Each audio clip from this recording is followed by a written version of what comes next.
સુરેન્દ્રનગરમાં ખનીજ માફિયાઓ બેફામ બન્યા। લીંબડી અમદાવાદ હાઈવે પર બે રોકટોક વાહન થઈ રહ્યું છે। લીંબડી બગોદરા વચ્ચે ડમ્પરોની અવરજવર જોવા મળી। ચેકપોસ્ટ હોવા છતાં રોયલ્ટી પાસ વિના ડમ્પર પસાર થઈ રહ્યા છે। હાઈવે પર ડમ્પરની અવરજવરથી વાહન ચાલકોમાં ભય ફેલાયો। ડમ્પરને કારણે લોકોને અકસ્માતનો ડર લાગી રહ્યો છે। લોકોને ફરિયાદ છતાં પણ કાર્યવાહી ન થતા તંત્ર સામે સવાલ ઉદ્ભવી રહ્યા છે। લીંબડી બગોદરા વચ્ચે ડમ્પરો બેફામ બન્યા છે। રોયલ્ટી પાસ વિના અવરજવર કરવામાં આવી રહી છે, જેને કારણે હવે લોકોને પણ અકસ્માતનો ભય સતાવી રહ્યો છે। ડમ્પરોના ત્રાસથી વાહન ચાલકોમાં ભય જોવા મળ્યો। ખનીજ માફિયા બીજી બાજુ બેફામ બની રહ્યા છે, જેને લઈ કાર્યવાહીની માંગ ઉઠી છે। સંવાદદાતા સચિન ફોન લાઈન પર જોડાયા છે। સચિન, સુરેન્દ્રનગરમાં ખનીજ માફિયાઓ બેફામ બન્યા છે, શું કાર્યવાહી થઈ રહી છે હાલ?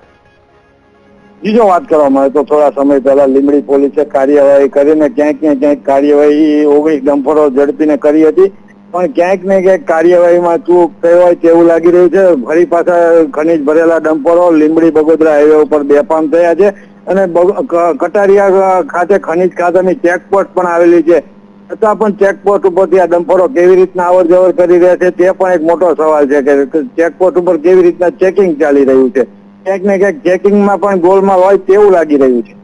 બિલકુલ સચિન, જાણકારી બદલ આભાર।